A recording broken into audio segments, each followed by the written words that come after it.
Hello friends, नमस्कार। Sikandra Kumar railway channel में आपका स्वागत है। भारतीय इतिहास घटना चक्र इसका पार्ट 1 जो था पढ़ा चुके हैं, बौद्ध धर्म से रिलेटेड है। बौद्ध धर्म के बारे में बताए हैं और 1 से लेकर 50 तक क्वेश्चन आंसर जो है वो करवा चुके हैं। आज 51 से स्टार्ट होगा और जहाँ तक भी है उसको पूरा क्लियर करवा देते हैं। तो जो भी स्टूडेंट पार्ट 1 को अगर नहीं देखे हैं तो सबसे पहले पार्ट 1 को देख लीजिए। डिस्क्रिप्शन में लिंक भी दिया हुआ है, वहाँ से आप देख सकते हैं। उसके बाद इसको देखिएगा तो आपको सारी बात समझ में भी आएगा और यहाँ से आप क्वेश्चन बना भी सकते हैं। ठीक है, चलिए। यहाँ पे है कि बोध गया में बोधि वृक्ष अपने वंश की किस पीढ़ी का है। पहले क्वेश्चन समझिएगा, ठीक है। बनाने से पहले क्वेश्चन को समझिए। कह रहा है बोध गया में जो बोधि वृक्ष है जहाँ महात्मा बुद्ध का ज्ञान की प्राप्ति हुआ था। ठीक है, अब वो जिस स्थान पर ज्ञान की प्राप्ति हुआ था, जिस वृक्ष के नीचे, क्या वो वही वृक्ष है? तो नहीं, वो वृक्ष नहीं है। उसको जो है राजा शशांक जो है कटवा दिया था। पूछा जाता है कि बोधि वृक्ष को कौन कटवाया था, तो राजा शशांक जो है उसको कटवा दिया था। तो अभी जो उस वहाँ वृक्ष है, पीपल वृक्ष है, तो वो जो है किस पीढ़ी का है, तो वो पंचम पीढ़ी का है। याद रखिएगा किस पीढ़ी का है, पंचम पीढ़ी का है। और उसको कौन लगवाया था फिर से दोबारा, तो एस कनिंघम। कौन लगवाया था, तो कनिंघम नाम के व्यक्ति था, वही वो लगवाया था। अलेक्जेंडर कनिंघम उसको बोला जाता है। ठीक है, चलिए। बोध गया का पुराना नाम क्या है, तो उसको पुराना नाम उरुवेला है, उरु बोला जाता है। महात्मा बुद्ध का जो ज्ञान की प्राप्ति हुई थी किस नदी के किनारे, तो निरंजना नदी, जिसको वर्तमान में फाल्गु नदी बोला जाता है। ठीक है, चलिए। 51 के बाद आते हैं क्वेश्चन नंबर 52 में। 52 में कह रहा है कि निम्नलिखित में कौन सा बौद्ध पवित्र स्थल निरंजना नदी पर स्थित था। ध्यान दीजिएगा, कौन सा बौद्ध पवित्र स्थल, तो वहाँ पे कौन सी स्थल है, निरंजना नदी पर बोध गया है। 52 के बाद आते हैं क्वेश्चन नंबर 53 में। 53 में कह रहा है कि बुद्ध के उपदेश किससे संबंधित है। महात्मा बुद्ध जो उपदेश दिए थे उसमें उपदेश के बारे में जो दिए थे उसका मतलब क्या होता है, तो समझिएगा ध्यान से। उसका मतलब आचरण की शुद्धता और पवित्रता के बारे में बताए हैं। गौतम बुद्ध जो है प्रथम उपदेश कहाँ दिए थे, तो प्रथम उपदेश सारनाथ में दिए थे, जिसे धर्म चक्र प्रवर्तन कहा जाता है। सबसे ज़्यादा उपदेश जो दिए हैं वो कौशल जनपद की राजधानी श्रावस्ती में दिए हैं, ये भी याद रखिएगा। ठीक है, चलिए। 53 की बात आते हैं क्वेश्चन नंबर 54 में कह रहा है कि निम्नलिखित में कौन बुद्ध के जीवन काल में ही संघ प्रमुख होना चाहता था। कौन सा व्यक्ति जो है महात्मा बुद्ध के जीवन काल में ही संघ के, जो बौद्ध संघ था उसका प्रमुख होना चाहता था, तो गौतम बुद्ध का भाई जो है चचेरा, उसका नाम है देवदत्त। देवदत्त जो है ये संघ का प्रमुख बनना चाहता था। ठीक है, 54 के बाद आता है क्वेश्चन नंबर 55 में। 55 में कह रहा है कि गौतम बुद्ध अपने मृत्यु के उपरांत बौद्ध संघ के नेतृत्व के लिए किसे नामित किया था। तो गौतम बुद्ध ने अपना मृत्यु के बाद, याद रखिएगा कि गौतम बुद्ध का जब मृत्यु हो गया था तो बौद्ध संघ के नेतृत्व के लिए वो किनका नाम लिया था, तो ये किन्हीं का भी नाम नहीं लिया था, ये याद रखिएगा। ठीक है, आनंद जो है उसका शिष्य है, ये विख्यात शिष्य हैं आनंद। इन्हीं के कहने पर महिला संघ को सबसे पहले जो है बौद्ध धर्म को दीक्षा दिवाया गया था, याद रखिएगा, आनंद को कहने पर। तो इसका आंसर हो जाएगा उपयुक्त में से कोई नहीं। ठीक है, और ये याद रखिएगा कि गौतम बुद्ध जो है अंतिम उपदेश कहाँ दिए थे, तो ये दिए थे कुशीनारा में। ये कुशीनारा में दिए थे, यूपी में पड़ता है, जहाँ इनका मृत्यु हुआ था। और मृत्यु की घटना को महापरिनिर्वाण कहा जाता है, ये भी याद रखिएगा। और सबसे अंतिम उपदेश जो दिए थे सुभद को दिए थे, ये भी याद रखिएगा, बहुत इंपॉर्टेंट क्वेश्चन है, सुभद। ठीक है, सुभद को दिया गया था। 55 के बाद आते हैं क्वेश्चन नंबर 56 में। 56 में देख लीजिए क्या कहा गया है। 56 में कहा गया है कि अष्टांग मार्ग की संकल्पना का अंग जो है, अंग है, क्या है, अष्टांग मार्ग की संकल्पना अंग है, किसका अंग है, तो ये याद रखिएगा। इसमें धर्म चक्र प्रवर्तन सूत की विषय वस्तु पर यह अष्टांग मार्ग की जो संकल्पना है वो धर्म चक्र प्रवर्तन सूत की विषय वस्तु पर है। ठीक है, ये याद रखिएगा। अष्टांग मार्ग की संख्या कितना है, 8 है। नेक्स्ट में देख लीजिए 57 के बाद, 57 में आते हैं 56 के बाद। 57 में क्या कर रहा है, 57 में कह रहा है कि गौतम बुद्ध के बारे में निम्नलिखित में से क्या सत्य है। अब इसमें से क्या सत्य है देख लीजिए। सबसे पहले में बोले हैं वे कर्म पर विश्वास करते थे, ठीक है। दूसरा में कि आत्मा का शरीर में परिवर्तन मानते थे। तीसरा में क्या कह रहा है, तीसरा में कह रहा है कि निर्वाण प्राप्ति में विश्वास करते थे। चौथा में कह रहा है कि ईश्वर की सत्ता में विश्वास करते थे। यहाँ पे देखिएगा गौतम बुद्ध जो है वे कर्म पर विश्वास करते थे, ये सही है। गौतम बुद्ध जो है कर्म पर विश्वास करते थे। आत्मा का शरीर में परिवर्तन मानते थे, ये गलत है। निर्वाण प्राप्ति में विश्वास करते थे, हाँ निर्वाण प्राप्ति में विश्वास करते थे गौतम बुद्ध। चौथा में है कि ईश्वर की सत्ता में विश्वास करते थे, ये गलत है। इसका जो आंसर होगा 1 और 3 है। कौन सी है? 1 और 3। अब इसको मिला लीजिए यहाँ से, 1 और 3 किस में है? तो 1 और 3 देखिए किसी में नहीं है, इसीलिए इसका आंसर जो है कोई नहीं हो जाएगा, ठीक है। मात्र 1 और 3 ही इसका आंसर होगा, ठीक है। वे कर्म पर विश्वास करते थे और निर्वाण में प्राप्ति पर विश्वास करते थे, ठीक है। चलिए 58 में आते हैं। 58 में क्या कर रहा है? 58 में कह रहा है कि बौद्ध संघ में भिक्षुनी के रूप में स्त्रियों के प्रवेश की अनुमति जो है बुद्ध द्वारा की गई थी।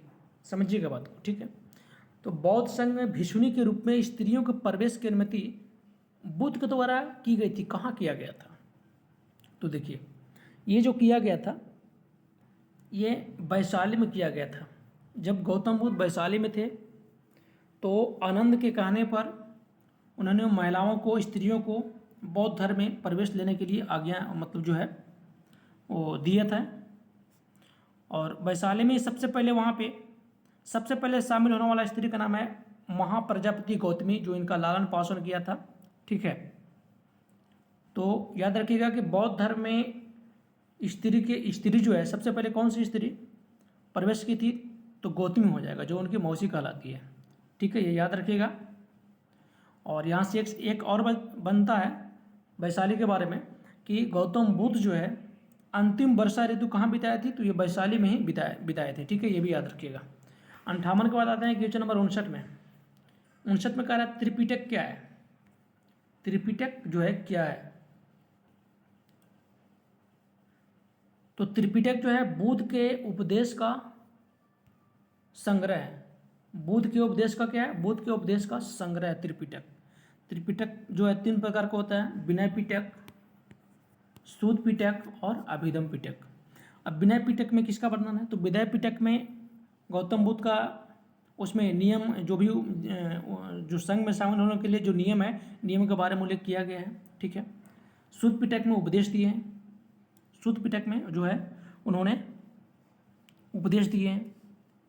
और अभिधम पिटक जो है दार्शनिक सिद्धांत उसके बारे में वर्णन किए हैं, दार्शनिक सिद्धांत के बारे में, ठीक है।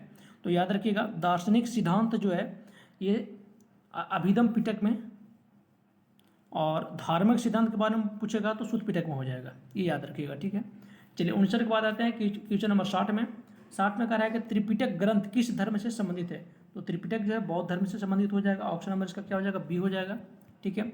60 के बाद 61 में आते हैं। 61 में कह रहा है कि त्रिपिटक किसकी धार्मिक पुस्तक है? बौद्ध का हो जाएगा, ऑप्शन नंबर डी। 62 नंबर में आइए। 62 में कह रहा है कि त्रिपिटक निम्नलिखित में से किससे संबंधित है? तो त्रिपिटक जो है बौद्ध धर्म से संबंधित हो जाएगा। यहाँ पे देखिए अलग अलग एग्जाम में अलग अलग बार पूछा गया, इसीलिए यहाँ पे दोहराया गया। 63 में आपको 63 में क्या कर रहा है? निम्नलिखित में से किस बौद्ध ग्रंथ में संघ जीवन के नियम प्राप्त होते हैं? समझिएगा क्वेश्चन को। किस बौद्ध ग्रंथ में संघ जीवन के नियम प्राप्त होते हैं? तो बताए थे कि बौद्ध संघ में जो प्रवेश होता था उसके जीवन के बारे में, उसके नियम के बारे में, ये सब जानकारी जो है किस में मिलता है? तो ये सब जानकारी विनय पिटक में मिलता है। इसका ऑप्शन नंबर बी आंसर हो जाएगा, ठीक है। चलिए 63 के बाद आते हैं क्वेश्चन नंबर 64 में। 64 में क्या कर रहा है? ठीक है, 64 में आपको कह रहा है कि यमक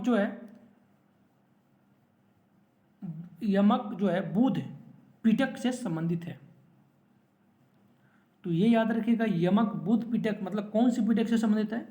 तो ये अभिधम पिटक से संबंधित है। अब यहाँ पे देखिएगा अभिधम के अंतर्गत, जो अभिधम पिटक है उसके अंतर्गत 7 ग्रंथ सम्मिलित है। कितना ग्रंथ? 7 ग्रंथ है, और उसी में से एक ये है यमक। तो बाकी 6 ग्रंथ कौन कौन है? विभंग, क्या है? विभंग हो जाएगा। विभंग के बाद धातु कथा, क्या? धातु कथा, सारी इंपॉर्टेंट याद रखिएगा, धातु कथा। उसके बाद युगल पंचती, युगल, युगल पंचती, ठीक है, इसको लिख भी सकते हैं आप। कथा वस्तु, ये क्या है? कथा वस्तु, कथा वस्तु। पटान, क्या? पट्टान, ठीक है, पटान। और एक आपको कौन हो जाएगा?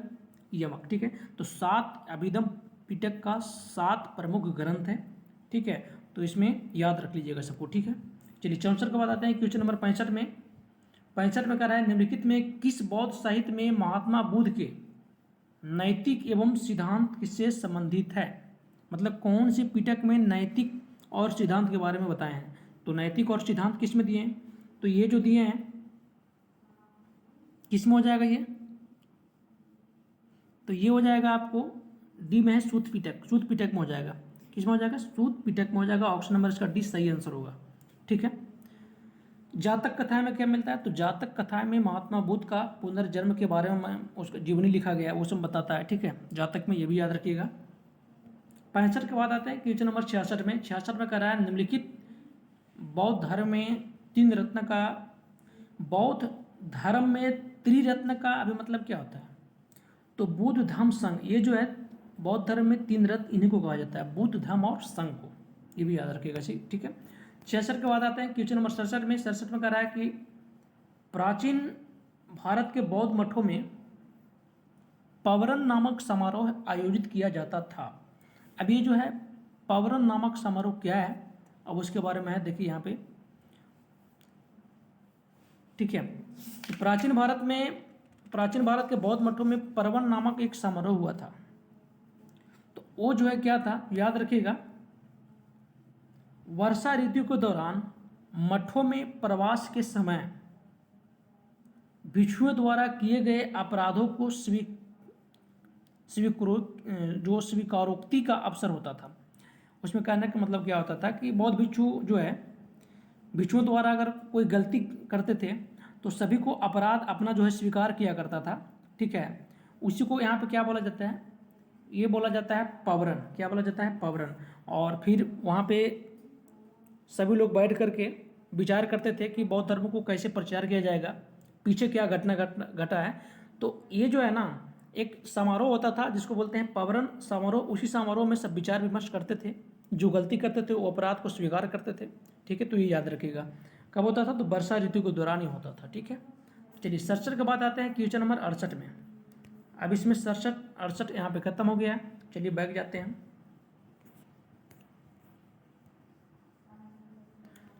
68 के बाद आइए, 67 के बाद क्वेश्चन नंबर 68 में आइए। देखिए 68 नंबर में क्या कर रहा है, और अगर इसका PDF आप लेना चाहते हैं तो टेलीग्राम में आप ज्वाइन करिए, डिस्क्रिप्शन में लिंक दिया हुआ है, सारा PDF उसमें है, इसमें, ठीक है। इसका व्याख्या भी इसमें है, तो सभी आपको मिल जाएगा, ठीक है। चलिए इसमें कह रहा है कि अशोकाराम विहार निम्नलिखित में किस स्थान पर स्थित था?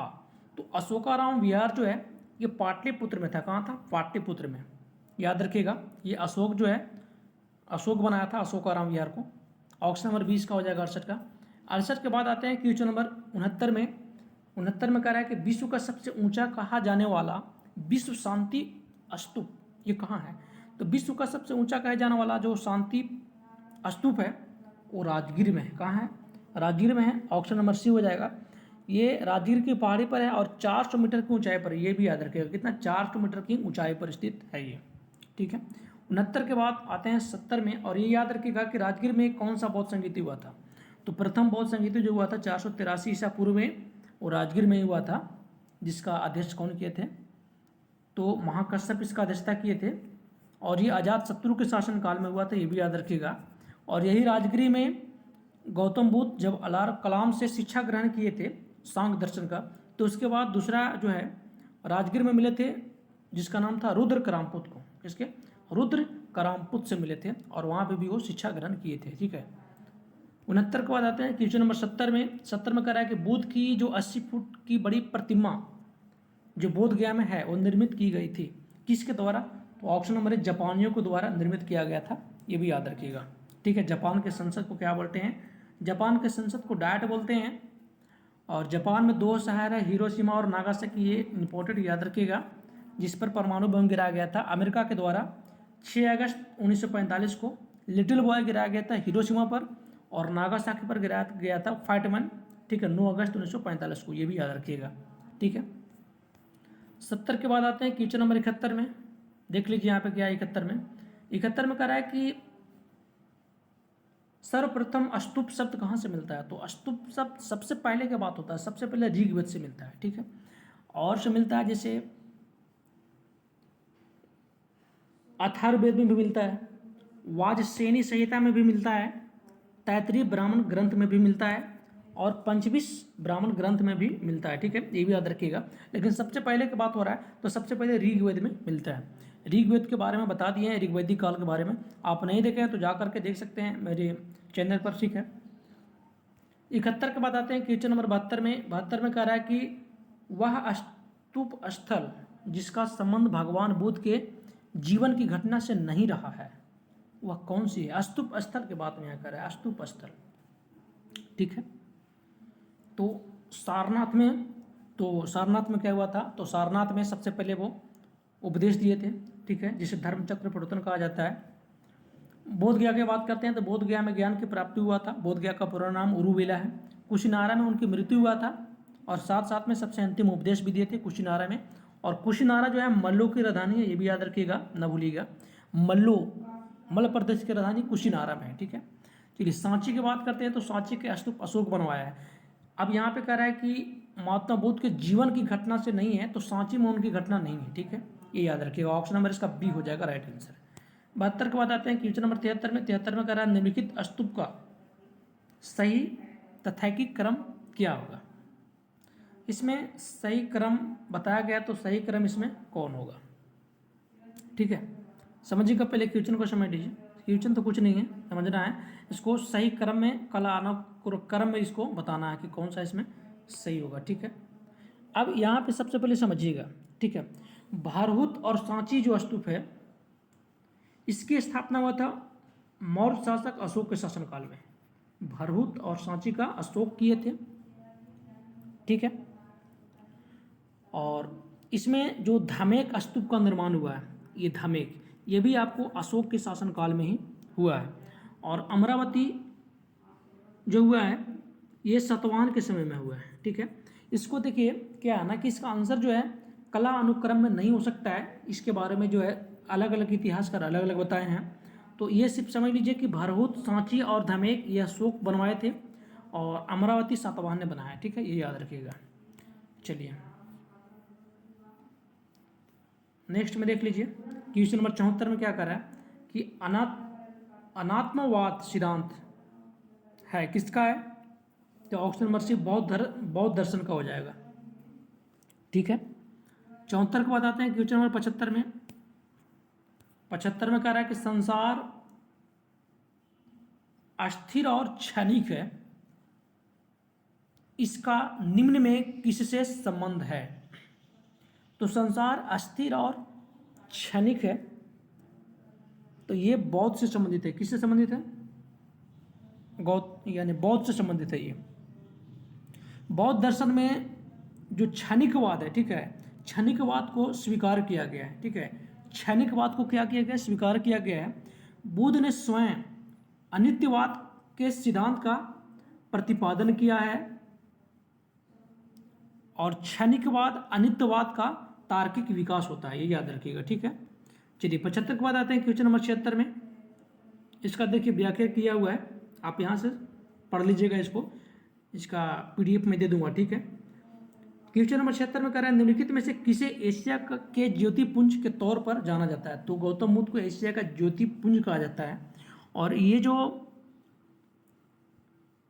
एशिया का ज्योतिपुंज एक पुस्तक है, द लाइट ऑफ एशिया। ठीक है, ये गौतम बुद्ध के जीवनी पर आधारित है। इसको कौन लिखा है? अर्नाल्ड एडविन अर्नाल्ड लिखा है। कौन लिखा है? एडविन अर्नाल्ड है, ठीक है, याद रखिएगा, एडविन अर्नाल्ड के द्वारा लिखा गया है। उसके बाद आते हैं 77 में कहा गया निम्नलिखित में किसी एशिया के ज्योतिपुंज कहा जाता है, तो किसको? भगवान बुद्ध को हो जाएगा, ऑप्शन नंबर बी हो जाएगा, ठीक है। 77 के बाद आते हैं क्वेश्चन नंबर 78 में।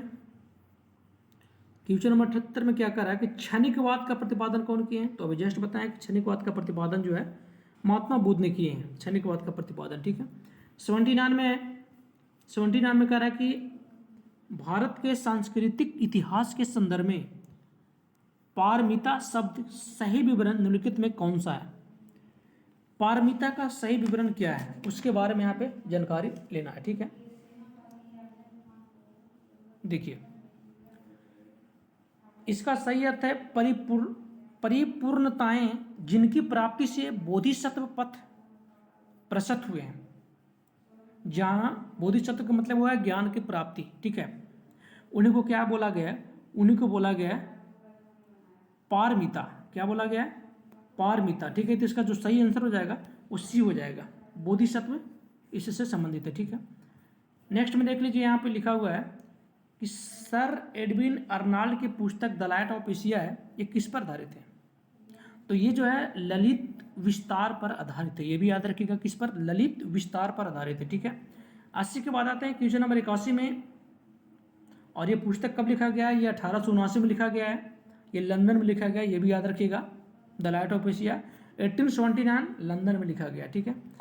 81 नंबर में देख लीजिए, 81 नंबर में कह रहा है कि बौद्ध धर्म के महायान और हीनयान संप्रदाय में सर्वाधिक मौलिक अंतर किसमें है?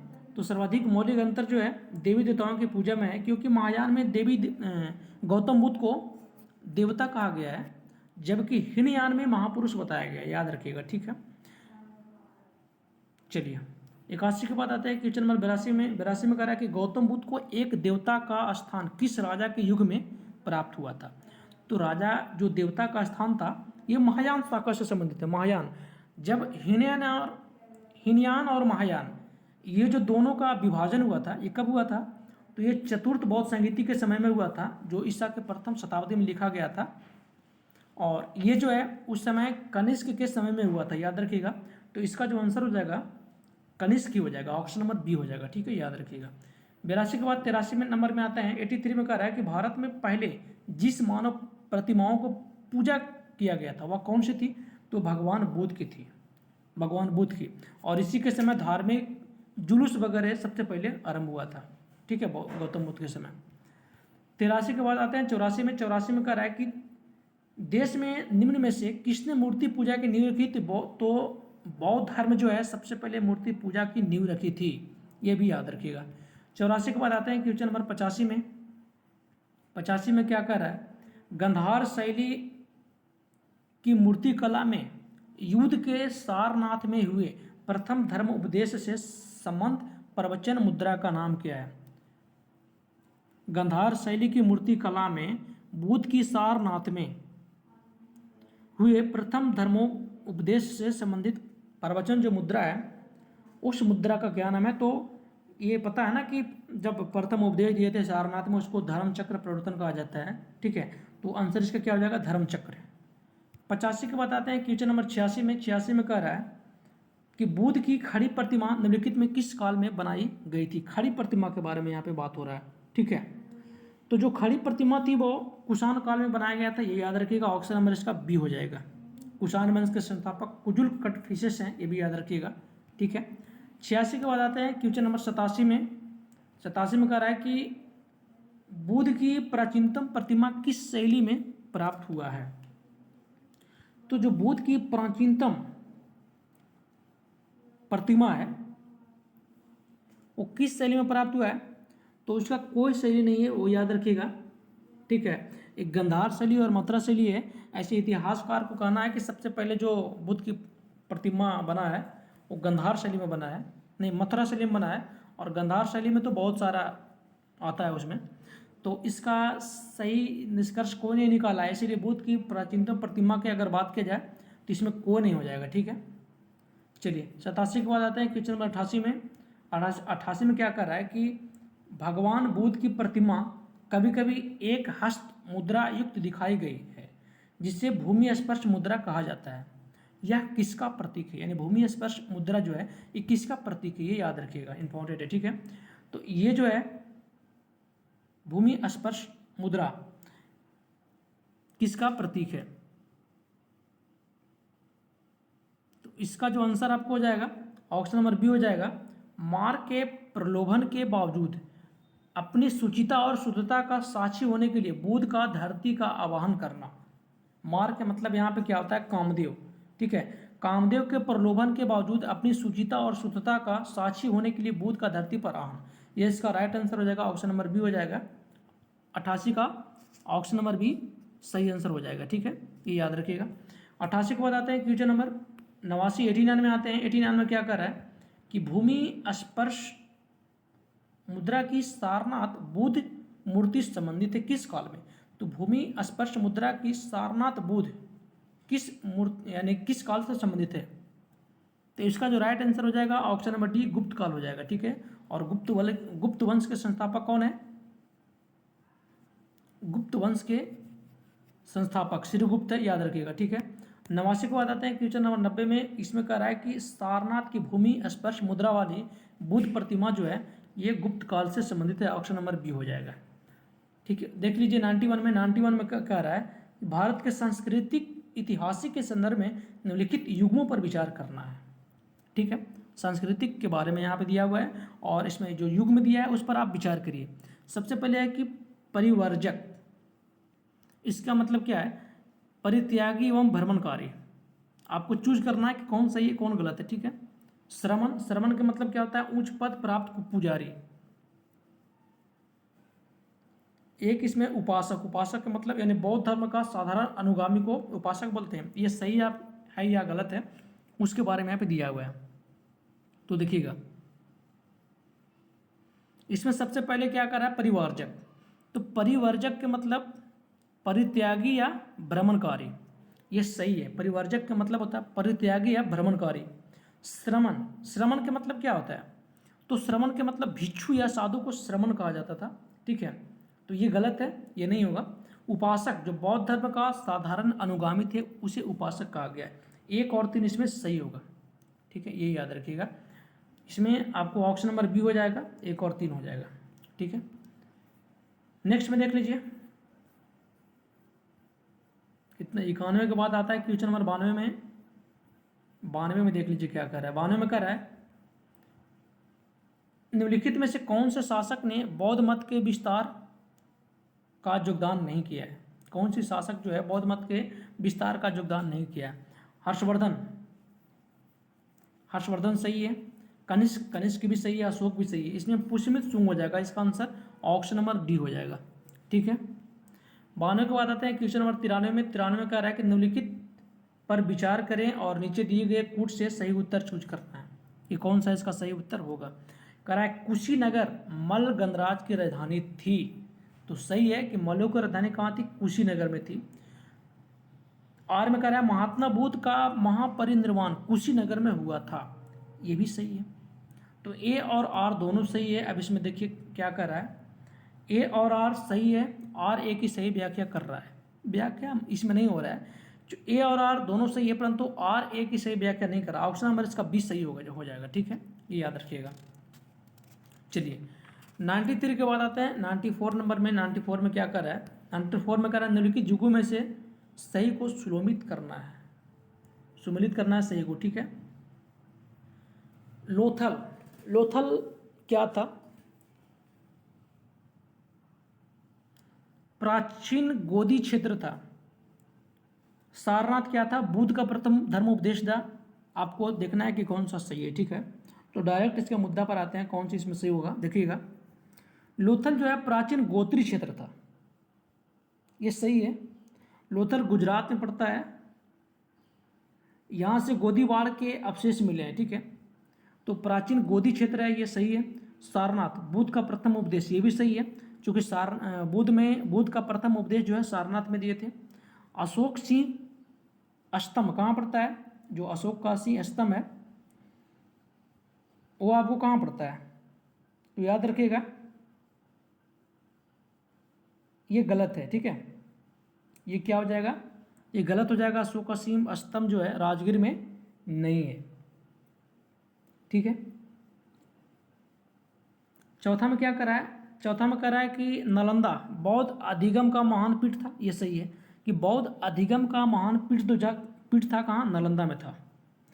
अब अशोक के सिंह स्तंभ राजगीर नहीं है तो कहाँ है, तो ये सारनाथ में है। अशोक का सिंह स्तंभ कहाँ पड़ता है, ये सारनाथ में। ठीक है। तो इसमें एक सही है, दो भी सही है, चार, एक दो चार इसमें हो जाएगा। ठीक है। तो अब मिला लीजिए एक दो चार किस में है। ठीक है। चलिए 94 के बाद आते हैं क्वेश्चन नंबर 95 में। 95 कहाँ गया, 95 में कह रहा है कि महायान बौद्ध धर्म में बोधिसत्व अवलोकितेश्वर को और किस अन्य नाम से जानते हैं। महान बौद्ध धर्म में, महायान बौद्ध धर्म में बोधिसत्व जो अवलोकितेश्वर हैं उनको और किस नाम से जाना जाता है, तो उन्हें कहा जाता है पद्मपनि। क्या कहा जाता है, पद्मपनि। ये विष्णु के नाम से जुड़ा हुआ है, विष्णु का अन्य नाम भी माना जाता है पद्मपनि। ठीक है, याद रखिएगा। उसके बाद देखिए 96 में कह रहा है कि भारत के धार्मिक इतिहास के संदर्भ में निम्नलिखित कथनों पर विचार करना है। सबसे पहले अस्थाविरवादी महायान बौद्ध धर्म से संबंध है, क्या ये सही है। यहाँ पे देख लीजिए, ये जो बोल रहा है अस्थावरवादी महायान बौद्ध धर्म से संबंधित है, महायान बौद्ध धर्म से संबंधित है, तो ये गलत हो जाएगा। चूंकि अस्थावरवादी हीनयान से संबंधित है। किससे संबंधित है, हीनयान से संबंधित है, ये तो होगा नहीं। लोकोत्तरवादी संप्रदाय बौद्ध धर्म के महासंघिक संप्रदाय की एक शाखा थी, तो लोकोत्तरवादी संप्रदाय जो है ये बौद्ध धर्म के एक संप्रदाय थी। ये सही है, दो इसका सही आंसर हो जाएगा। और 3 नंबर में कह रहा है कि महासंघिक द्वारा बुद्ध के देवत्वारोपण ने महायान बौद्ध धर्म को प्रोत्साहित किया है, तो ये सही है। चूंकि महायान बौद्ध धर्म में एक देवता के रूप में माना है, किसके रूप में, देवत्वारोपण, देवता के रूप में माना है, तो इसमें एक गलत हो जाएगा, 2 और 3 सही हो जाएगा। ठीक है, ये याद रखिएगा। इसका आंसर 2 और 3 हो जाएगा, ऑप्शन नंबर बी हो जाएगा। ठीक है। नेक्स्ट में आते हैं। नेक्स्ट में कह रहा है कि भारत इतिहास के संदर्भ में निम्नलिखित में कौन भावी बुद्ध है जो संसार की रक्षा हेतु अवतरित होंगे, किनके बारे में बोला गया है। ठीक है, तो इसका जो आंसर हो जाएगा मैत्रेय हो जाएगा। इसमें दिया हुआ कहाँ पे है देख लीजिए, याद रखिएगा। कितना नंबर क्वेश्चन है ये, 97 का। ठीक है, 97 का है ना। ऑप्शन नंबर इसका सी हो जाएगा, मैत्रेय हो जाएगा। मैत्रेय को जो है संसार की रक्षा हेतु अवतरित होंगे ऐसा माना गया। ठीक है। 98 में आइए, 98 नंबर में क्या कर रहा है, 98 में कह रहा है कि भारत के धार्मिक इतिहास के संदर्भ में निम्नलिखित कथनों पर विचार करना है। यहाँ पे देखिए, बोधिसत्व बौद्ध मत के हीनयान संप्रदाय की केंद्रीय संकल्पना है, क्या ये सही है। तो ये जो है बोधिसत्व जो है मतलब ज्ञान की प्राप्ति, ज्ञान के बारे में, तो बौद्ध मत के हीनयान से नहीं है बल्कि महायान से है, ये गलत हो जाएगा। ठीक है, याद रखिएगा। बौद्ध मत में बोधिसत्व जो है महायान से संबंधित है। दूसरा में कह रहा है कि बोधिसत्व अपने प्रबोध के मार्ग पर बढ़ता हुआ करुणामय है, ये सही है। तीसरा में कह रहा है कि बोधिसत्व, थोड़ा सा देख लीजिए बढ़िया से इसको, बोधिसत्व समस्त सचेतन प्राणियों को उनके प्रबोध के मार्ग पर चलने में सहायता करने के लिए स्वयं के निर्वाण प्राप्ति विलंबित करता है, ये भी सही है। ज्ञान की प्राप्ति में वो जब ज्ञान की प्राप्ति हुआ है तो निर्वाण की जो निर्वाण कैसे होगा उसके बारे में बताएं वो। ठीक है, तो ये आपको तीसरा भी सही हो जाएगा, दूसरा भी सही हो जाएगा, यानी 2 और 3 इसका सही हो जाएगा। ठीक है। नेक्स्ट में देख लीजिए 98 के बाद आइए क्वेश्चन नंबर 99 में। 99 में क्या कर रहा है, 99 में कह रहा है कि बोधिसत्व पद्मपाणि का चित्र सर्वाधिक प्रसिद्ध और प्रायः चित्रित चित्रकारी है जो कहाँ पड़ता है, पद्मपाणि। ठीक है, इसका जो चित्रण किया गया है कहाँ किया गया है, तो इसका आंसर आपको हो जाएगा अजंता में। कहाँ किया गया, अजंता में, अजंता की गुफा। ठीक है। नेक्स्ट में देख लीजिए 99 के बाद 100 में, इसमें कहा गया है कि हीनयान अवस्था का विशालतम एवं सर्वाधिक विकसित शैलकृत चैत्यगृह स्थित है। कहाँ है? तो हीनयान अवस्था की विशालतम और सर्वाधिक विकसित शैलकृत की बात किया जाएगा तो ये कार्ले में है। ये कहाँ पड़ता है? मुंबई महाराष्ट्र में। ये भी याद रखिएगा, ठीक है। 100 के बाद आते हैं क्वेश्चन नंबर 101 में। इसमें कह रहा है निम्नलिखित में से किस शैलकृत गुफा में 11 सिरों की बोधिसत्व का अंकन किया गया? तो ये 11 सिरों की बोधिसत्व का अंकन किया है कन्हेरी की गुफा में। कहाँ किया गया है? तो कन्हेरी की गुफाएं में। ये भी मुंबई महाराष्ट्र में है, ठीक है। उसके बाद आइए 102 नंबर में क्या कर रहा है?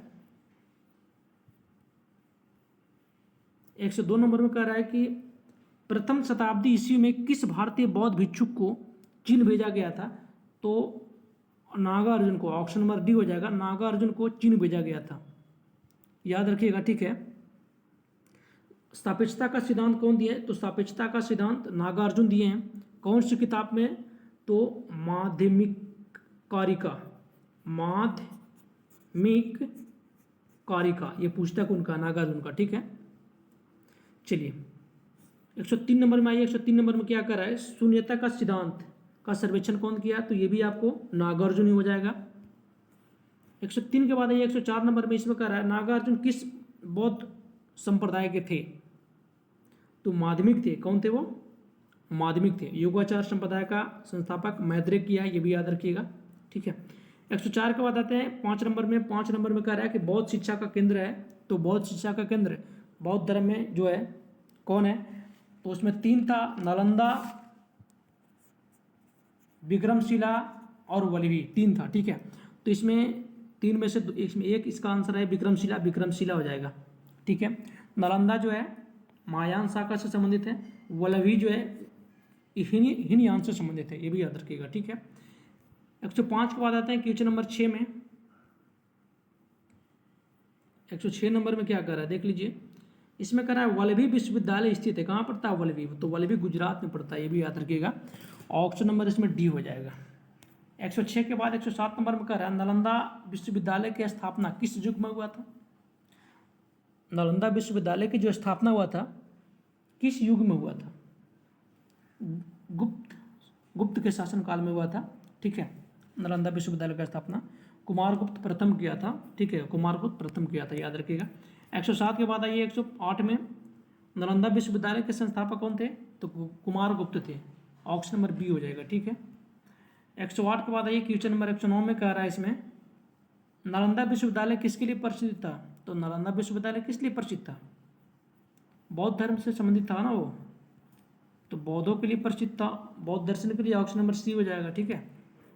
चलिए 110 में कह रहा है नीचे दिए गए हैं जिनमें एक कथन और ए और दूसरा कारण आर है। अब यहाँ से ध्यान से पढ़ना है कि कौन सा सही है और कौन सा गलत है, ठीक है। 12वीं शताब्दी के अंत तक नालंदा महाविहार का पतन हो गया था। क्या ये सही है? तो 12वीं शताब्दी के अंत तक नालंदा महाविहार समाप्त हो गया था, सही है, बख्तियार खिलजी के द्वारा। आर में कह रहा है महाविहार को राजकीय प्रशय मिलना बंद हो गया था, सही है, ये भी सही है। जब वो इसका पतन हो गया तो ये राजकीय प्रशय भी मिलना बंद हो गया, ये भी सही है, आर भी सही है। और आर ए की व्याख्या सही कर रहा है। तो 110 का कौन हो जाएगा आप देख लीजिए। ऑप्शन नंबर ए हो जाएगा, ए आर दोनों सही है, आर ए की व्याख्या सही करता है, ठीक है। चलिए यहाँ पे देख लीजिए। उसके बाद 111 में कह रहा है कि नव नालंदा विहार जो महाविहार है किसके लिए प्रसिद्ध है? तो यहाँ पे पाली अनुसंधान संस्थान था, महात्मा बुद्ध का शिक्षा का केंद्र था वो, ठीक है। पाली भाषा में दिया जाता था। ऑप्शन नंबर इसका सी सही हो जाएगा, ठीक है। 111 के बाद 112 में आइए। 112 में क्या कर रहा है? 112 में कह रहा है कि पहले क्वेश्चन पढ़िए, कौन से बौद्ध धर्म और जैन धर्म दोनों में समान रूप से विद्यमान थे, ठीक है। इसमें ये में कह रहा तप और भोग की अति का परिहार।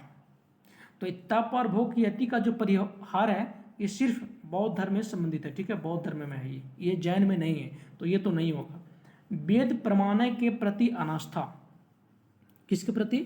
वेद प्रमाण के प्रति अनास्था, ये सही हो जाएगा, ठीक है। ये दोनों में है। तीसरा में कह रहा है कर्म कांड की फलवत्ता का निषेध, ये भी दोनों में है। प्राणियों की हिंसा का निषेध यानी अहिंसा, अहिंसा भी बौद्ध धर्म और जैन धर्म दोनों से संबंधित है। तो 2, 3, 4 ये दोनों हो जाएगा, ठीक है। जबकि एक नहीं होगा, तप और भोग सिर्फ बौद्ध धर्म से संबंधित है, ठीक है।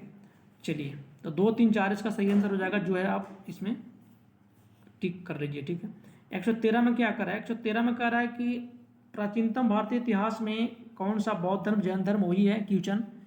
ठीक है, वही क्वेश्चन है, यहाँ पे दोहरा दिया है। अब ये जो है आईएएस के प्री एग्जाम में पूछा गया था, और ये भी आईएएस के प्री एग्जाम में पूछा गया था, ये 2012 में, वो 1996 में। ठीक है, इसलिए क्वेश्चन को वहाँ पे दोहरा दिया है। इसमें कह रहा है निम्नलिखित में कौन सी बात बौद्ध धर्म तथा जैन धर्म में समान नहीं है। तो अहिंसा तो भैया दोनों में है, अहिंसा। ठीक है, बौद्ध में और जैन में, दोनों में हो जाएगा। ठीक है, वेदों के प्रति उदासीनता, ये भी दोनों में हो जाएगा। 114 तीसरा में देखिए क्या है, सी में, इसमें क्या कर रहा है, आत्मदमन। ये जो आत्मदमन है ना, ये गलत हो जाएगा। ठीक है, ये दोनों में समानता नहीं है। रीति रिवाज की अस्वीकृतियाँ, ये दोनों में समानता है। इसका आंसर सी हो जाएगा, ऑप्शन नंबर सी, आत्मदान दमन के बारे में। ठीक है, 114 के बाद 115 नंबर में आते हैं। 115 नंबर में क्या कर रहा है, उसके बारे में देख लीजिए। 115 नंबर में कह रहा है कि भगवान बुद्ध ने निम्नलिखित 4 आर्य सत्य का प्रतिपादन किया, और नीचे दिए गए कूट का प्रयोग करके सही क्रम लिखना। ये सही है, बताया भी थे पार्ट 1 में। ठीक है, इसमें सबसे पहले क्या था, दुख। सबसे पहले क्या है, दुख है। सबसे पहले तो ये हो जाएगा, यानी संसार में सर्वत्र दुख है। दूसरा में क्या है, दूसरा में क्या बताया था, दुख समुदाय, यानी दुख का कारण है। जब दुख है तो दुख का कारण भी है। मतलब प्रत्येक वस्तु का कोई न कोई कारण अवश्य होता है, दुख होने के लिए तो कारण होगा। तो इसमें ए हो जाएगा, उसके बाद पी हो जाएगा, दुख का कारण हो जाएगा, यानी डी। ठीक है, ए और ए डी हो जाएगा, डी हो जाएगा। फिर इसमें क्या बताया, जब दुख का कारण है तो फिर क्या बताया, इसमें दुख निरोध है, यानी जब कारण है तो उसका अंत भी है, तो दुख का निरोध है, फिर बी हो जाएगा आपको। ठीक है, दुख का निरोध भी है। फिर आपको क्या है, दुख निरोध का मार्ग भी है। जब दुख निरोध का मार्ग भी है, ये भी है, यानी दुख के मूल अविद्या के विनाश का उपाय भी है, इसमें है। इसका उपाय है अष्टांगिक मार्ग, ये भी याद रखिएगा। ठीक है, दुख निरोध का मार्ग का उपाय अष्टांगिक मार्ग है, जो इसकी संख्या 8 है। तो इसमें ए डी फिर बी और सी हो जाएगा। ठीक है, अब ए डी बी सी किस में देख लीजिए, ए डी बी सी, ये पहले इसका आंसर हो जाएगा। ठीक है, चलिए उसके बाद आते हैं 116 नंबर में। 116 में क्या कर रहा है, बौद्ध धर्म तथा जैन धर्म में, दोनों ही धर्म विश्वास करते हैं किसमें, तो कर्म और पुनर्जन्म के सिद्धांत। सही है, तो ये सही है, दोनों में विश्वास करते हैं। क्या ये सही है, तो कर्म और पुनर्जन्म के बारे में यहाँ पे, तो ये सही हो जाएगा। ठीक है, मृत्यु के पश्चात ही मोक्ष संभव है, ये गलत है, इसमें ये पल सही हो जाएगा। ठीक है, 116 के बाद आते हैं क्वेश्चन नंबर 17 में। 17 में कहा गया बौद्ध दर्शन के अनुसार विचार करना है। बौद्ध दर्शन के अनुसार पुनर्जन्म नहीं होता है, गलत है ना। बौद्ध दर्शन में पुनर्जन्म के बारे में बताया गया है, सही है, ये इसमें नहीं होता, ये गलत है। ठीक है, आत्मा की सत्ता नहीं है, ये सही है। बौद्ध दर्शन में आत्मा के बारे में नहीं बताया गया, तो ए गलत हो जाएगा और आर सही हो जाएगा। ठीक है, जो है आप मिला लीजिएगा 117 नंबर का। 117 नंबर कहाँ पे है, इसमें ए गलत है किंतु आर सही है, इसका डॉग आंसर हो जाएगा। ठीक है, चलिए 118 नंबर में देख लीजिए। इसमें कह रहा है बौद्ध धर्म के विषय में कौन सा कथन सही है, उसने वर्ण एवं जाति को अस्वीकार नहीं किया। क्या ये सही है, उसने वर्ण एवं जाति को अस्वीकार नहीं किया, ये सही है, वो स्वीकार किए थे। ठीक है, उसने ब्राह्मण वर्ग की सर्वोच्च सामाजिक कोटि की चुनौती दी, ये भी सही है कि ब्राह्मण वर्ग की सर्वोच्च सामाजिक कोटि को चुनौती दी थी वो।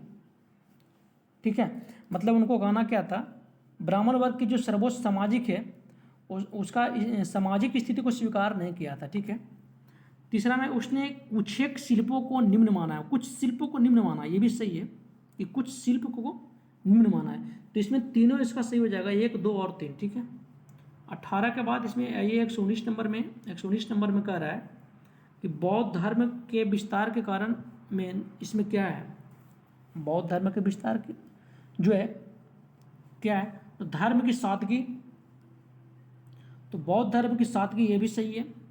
दलितों के लिए विशेष अपील, ये भी सही है। धर्म की मिशनरी की भावना, ये भी सही है। स्थानीय भाषा का प्रयोग, ये भी सही है। स्थानीय भाषा का प्रयोग, सही है। दार्शनिक द्वारा वैदिक भाषा की सुदृढ़ता, ये नहीं होगा, ठीक है। इसमें जो सही है, इसका जो कारण था बौद्ध धर्म को विस्तार करने का, ये धर्म के सादगी, दलित का विशेष अपील, धर्म की मिशनरी, स्थानीय का प्रयोग, ये 4 इसमें सही है, ठीक है, ये याद रखिएगा। चलिए नेक्स्ट में देख लीजिए 120 नंबर में, 119 है ना जी, ये 119 के बाद आइए 120 नंबर में। 120 नंबर में क्या कर रहा है, 120 नंबर में कह रहा है आरंभिक मध्ययुगीन समय में बौद्ध धर्म का पतन किस कारण से शुरू हुआ था। तो आरंभिक मध्ययुगीन समय में जो बौद्ध धर्म का पतन हुआ था, उसका मेन कारण क्या था। उस समय तक बुद्ध विष्णु के अवतार समझे जाने लगे और वैष्णव धर्म को हिस्सा बन गए, ये सही है। मेन जो उसका मुख्य कारण था पतन होने का मध्ययुग में, क्योंकि उस समय बुद्ध को विष्णु का अवतार माने जाने लगा और वैष्णव धर्म को हिस्सा बन गया था वो, तो इसीलिए इसको मेन पतन का कारण यही माना है। ऑप्शन नंबर ए इसका हो जाएगा 120 का, ठीक है। 120 के बाद आते हैं 121 नंबर में। 121 नंबर में कह रहा है भारत के धार्मिक इतिहास के संदर्भ में निम्नलिखित कथनों पर विचार करना है। धार्मिक इतिहास कार्य के बारे में बोला है, ठीक है। क्वेश्चन को पढ़िए और बताइए। समतांत्रिक और समितीय जैन मत के संप्रदाय थे। तो समतांत्रिक और समितीय जो है ये जैन मंत्र के संप्रदाय नहीं, जबकि ये बौद्ध धर्म से संबंधित थे, ठीक है। ये बौद्ध मत था ये, ठीक है। सर्वस्वास्थ्यवादियों की मान्यता थी कि दृग् विषय के अव्यय पूर्णतः क्षणिक नहीं है। पढ़िए क्या इसमें है, पहला तो गलत हो गया, दूसरा सर्वास्तिवादियों की मान्यता थी कि जो फिनोमिना के अव्यय पूर्णतः क्षणिक नहीं है, अपितु अव्यक्त रूप से सदैव विद्यमान रहते हैं। ये 2 इसमें सही हो जाएगा, ये तो गलत है जबकि 2 इसमें सही हो जाएगा, ठीक है। तो इसमें केवल 2 ही सही होगा इसमें, ठीक है। ऑप्शन नंबर इसका बी हो जाएगा। चलिए नेक्स्ट में देख लेते हैं। क्वेश्चन नंबर कितना है, 122 है। 122 नंबर में क्या कर रहा है, इसमें कह रहा है निम्नलिखित कथनों पर विचार करें और चैत तथा विहार में अंतर है उसको बताना है। चैत और विहार में क्या अंतर है। देखिए चैत और विहार में, चैत जो है पूजा स्थल होता है, ठीक है, क्या होता है, पूजा स्थल होता है, जबकि विहार निवास स्थान है, ये सही है, ठीक है। ऑप्शन नंबर इसमें बी हो जाएगा। 122 के बाद आते हैं क्वेश्चन नंबर 123 में। इसमें कह रहा है कुछ शैलकृत बौद्ध गुफाओं को चैत कहते हैं, जबकि अन्य को विहार, दोनों में अंतर क्या है। अभी जस्ट है वही क्वेश्चन है यहाँ पे, क्योंकि चैत पूजा स्थल है और विहार बौद्ध भिक्षुओं का निवास स्थान है। ऑप्शन नंबर बी, ठीक है। 123 के बाद आते हैं क्वेश्चन नंबर 24 में, जो सबसे लास्ट है, और इसमें क्या क्या आ गया देख लीजिए। इसमें कह रहा है सुल्तानी युग में बौद्धों की कौन सी शाखा सबसे प्रभावशाली हुआ था। सुल्तानी काल के बात कर रहा है भाई, ठीक है। इसमें सबसे प्रसिद्ध वज्रायन है। 8वीं शताब्दी ईसा में, इसमें 8वीं शताब्दी में ये विकास इसका हुआ था, और इसका जो सिद्धांत दिया गया है, 2 ग्रंथ है इसका वज्रायन का, ठीक है। एक मंजूश्री मूलकल्प, दूसरा है गुहा समाज, ठीक है, ये ग्रंथ है, ठीक है। तो ये इसका सिद्धांत है, 2 ग्रंथ में इसका सिद्धांत दिया हुआ है वज्रायन का। टोटल आपको ये बौद्ध धर्म में समाप्त हो गया है। 124 क्वेश्चन करवा चुके हैं पार्ट 1 में, 1 से 50 तक, ठीक है। उस स्टेटमेंट के बारे में बताए हैं, और इसमें 51 से 124 तक, ठीक है। तो जो बौद्ध धर्म को पार्ट 1 को नहीं देखें वो जा करके देख लीजिए, सारे के सारे इंपॉर्टेंट क्वेश्चन हैं, ठीक है। चलते मिलते हैं अब नेक्स्ट वीडियो में मिलेंगे।